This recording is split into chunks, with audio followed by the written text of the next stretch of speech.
Hello students, welcome to RNM academy channel. Students, નિશ્ચાયકને લગતા આપણે દાખલાઓ ગણી રહ્યા છીએ, પ્રોબ્લેમ સોલ્વ કરી રહ્યા છીએ। અગાઉના વિડીયો તમે જોઈ શકો છો અને એ વિડીયોના સંદર્ભમાં જ આજે પણ થોડાક વધારે પ્રોબ્લેમ્સ નિશ્ચાયકને લગતા સોલ્વ કરીશું। તો ચાલો શરૂઆત કરીએ પ્રોબ્લેમ નંબર 1 થી। પ્રોબ્લેમ 1 જે નિશ્ચાયક માટે આપેલો છે એ પહેલાં હું પ્રોબ્લેમનો ડેટા લખી દઉં અને પછી એનો આન્સર ફાઇન્ડ કરીએ। નિશ્ચાયક આ પ્રકારે છે 4 - 3 8x = 0 આ પ્રકારનો નિશ્ચાયક આપેલો છે। એનું સમીકરણ ઉકેલો।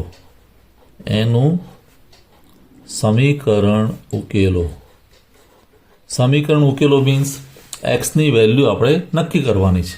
તો શું કરીશું? પ્રોબ્લેમ પહેલાં લખી દઈએ 4 - 3 8x = 0। therefore ક્રોસ મલ્ટિપ્લિકેશન કરીએ તો 4 × x એટલે 4x માઇનસ અહીંયા -3 અને 8નો ગુણાકાર = 0। હવે 4x માઇનસ -3 × 8 એટલે -24 -24 અહીંયા લખાશે = 0। It means 4x plus 24 minus minus plus means 4x plus 24 = 0। therefore 4x = -24 ને બીજી બાજુ લઈ જઈએ તો x = -24 divided by 4 = -6। 4 × 6 = 24। તો એક્સની વેલ્યુ અહીંયા મળશે -6। આ આપણા પહેલા પ્રશ્નનો જવાબ થશે। તો પ્રશ્ન નંબર 1 સોલ્વ થયો। ચાલો લઈએ પ્રશ્ન નંબર 2।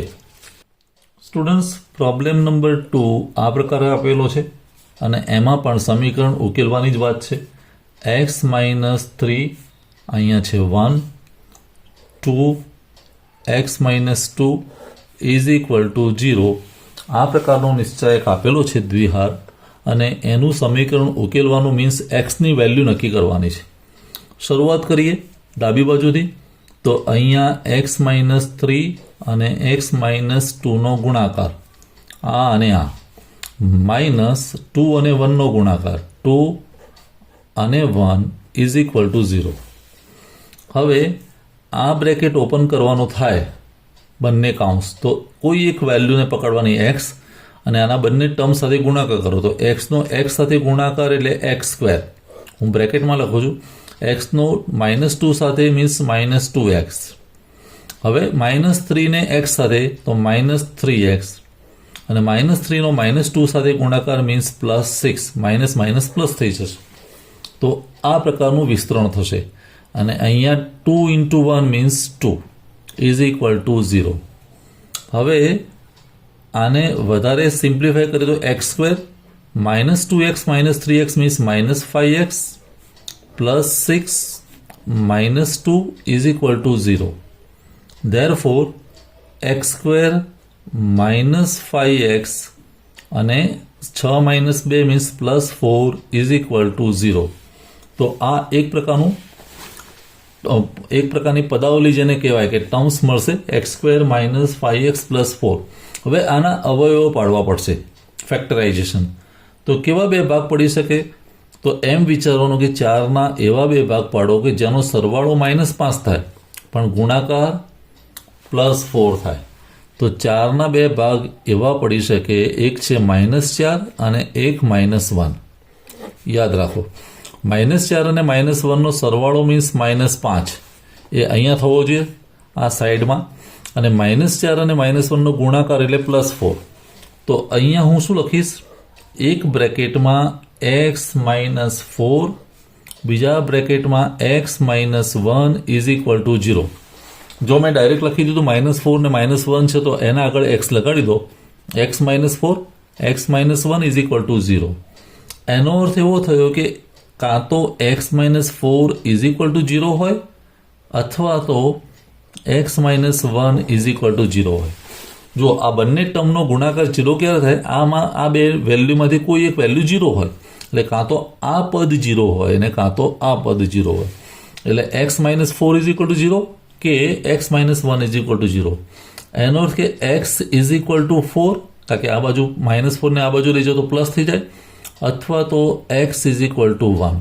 તો અહીંયા આપણને xની બે વેલ્યુ મળે, કાં તો xની વેલ્યુ 4 હોઈ શકે અને કાં તો xની વેલ્યુ 1 હોઈ શકે. તો આ બીજા પ્રશ્નનો જવાબ થયો. સમીકરણ ઉકેલવા જઈએ તો xની આપણને અહીંયા બે વેલ્યુ મળે છે, 4 અથવા તો 1. સ્ટુડન્ટ્સ, ત્રીજો જે પ્રશ્ન છે, પ્રશ્ન નંબર 3 અથવા તો એક્ઝામ્પલ 3, એમાં આ પ્રકારનો પ્રોબ્લેમ આપેલો છે. સાબિત કરો કે, એટલે આપણે પ્રૂવ કરવાનું છે. સાબિત કરો કે પ્રોબ્લેમ આવો છે x plus y, x minus y, x minus y, x plus y is equal to 4xy. આવું આપણે પ્રૂવ કરવાનું છે. લેફ્ટ સાઈડ આપેલી છે is equal to right hand side prove કરવાની છે. તો શરૂઆત કરીએ આપણે સોલ્યુશનમાં LHS થી, લેફ્ટ હેન્ડ સાઈડથી. લેફ્ટ હેન્ડ સાઈડ શું છે?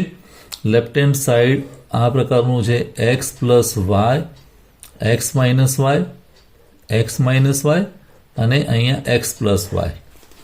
હવે લેફ્ટ હેન્ડ સાઈડનું જ્યારે વિસ્તરણ કરીએ નિશ્ચયકની રીતે, તો cross multiplication means x plus y અને x પ્લસ વાયનો ગુણાકાર.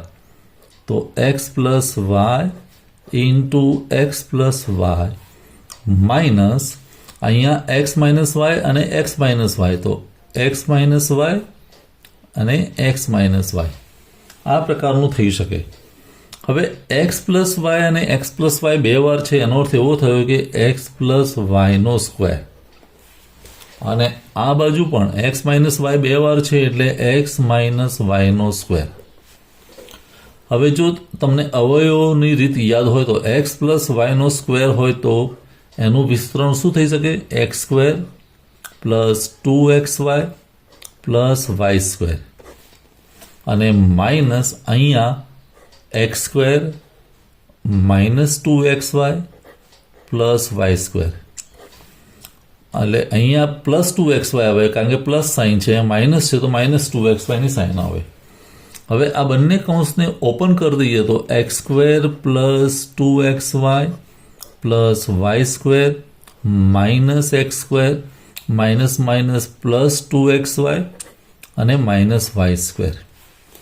જ્યારે તમે આવું વિસ્તરણ કરો છો ત્યારે x સ્ક્વેર અને minus x square cancel, minus y square અને પ્લસ વાય સ્ક્વેર કેન્સલ. વધ્યું શું? 2xy plus 2xy means 4xy અને 4xy means it is right hand side. તો આના પરથી સાબિત થઈ ગયું કે LHS is equal to RHS. Left hand side is equal to right hand side prove થઈ જાય છે. તો આ એક વિશિષ્ટ પ્રોબ્લેમ છે કે જેમાં આપણે સાબિત કરવાનું છે. પ્રોબ્લેમ નંબર 3 હતો. અને છેલ્લે એક વધારે પ્રોબ્લેમ લઈ લઈએ, પ્રોબ્લેમ નંબર 4. તો સ્ટુડન્ટ્સ, પ્રોબ્લેમ નંબર 4નો ડેટા અથવા પ્રશ્ન આ પ્રકારે છે. પ્રોબ્લેમ નંબર 4, સાબિત કરો કે એટલે પ્રૂવ કરવાનું છે કે x પ્લસ 2, x પ્લસ 3, અહીંયા x માઇનસ 3 અને અહીંયા x minus 2 is equal two 5. આ પ્રકારનો પ્રશ્ન આપેલો છે. તો આપણે શરૂઆત કરીએ લેફ્ટ હેન્ડ સાઈડથી. Left hand side is equal two x plus 2, x plus 3, x minus 3, x minus 2 આ આપેલું છે. હવે એનું વિસ્તરણ કરીએ, નિશ્ચયકને ખોલીએ તો x પ્લસ 2 અને એનો ગુણાકાર x માઇનસ 2 સાથે, x પ્લસ 2 અને x minus 2 minus x minus 3, x plus 3. હવે x પ્લસ 2 ને x માઇનસ 2 તો બ્રેકેટમાં હું લખી શકું x સ્ક્વેર માઇનસ 4 અને માઇનસ અહીંયા x પ્લસ 3 ને x માઇનસ 3 તો x સ્ક્વેર માઇનસ 9. હવે કાઉન્સ છોડી દઈએ તો x square minus 4 minus x square અને માઇનસ માઇનસ પ્લસ 9. અહીંયા પણ એક્સ સ્ક્વેર અને minus x square cancel out. -4 plus 9 means 9 minus 4 means 5 અને 5 is equal to right hand side. તો અહીંયા પણ આપણે પ્રૂવ કરીએ છીએ LHS is equal to RHS. તો આ રીતે પ્રશ્ન નંબર 4 પણ સોલ્વ થઈ ગયો. દરેક પ્રશ્નમાં મહત્વની બાબત છે તમને નિશ્ચાયકનું વિસ્તરણ કરતા આવડવું જોઈએ. દ્વિહાર નિશ્ચાયક, અગ્રવિકર્ણ એના ઘટકોનો ગુણાકાર માઇનસ પ્રતિવિકર્ણના ઘટકોનો ગુણાકાર કરી દો અને એના આધારે left hand side is equal to right hand side આપણે પ્રૂવ કરી શકીએ. તો મને લાગે છે કે આજના ચારેય પ્રોબ્લેમ તમને સમજમાં આવ્યા હશે. કોઈ ક્વેરી હોય, કોઈ કન્ફ્યુઝન હોય કે ડાઉટ હોય તો કોમેન્ટ સેક્શનમાં જરૂર લખો. મળીશું નેક્સ્ટ वीडियो में नवा टॉपिक साथे. Thank you for watching. Thank you very much. अगर आपको ये वीडियो पसंद आया है और आप मेरी चैनल पर नए हैं तो प्लीज मेरे चैनल को लाइक कीजिए, शेयर कीजिए और सब्सक्राइब जरूर कीजिए. Thank you very much.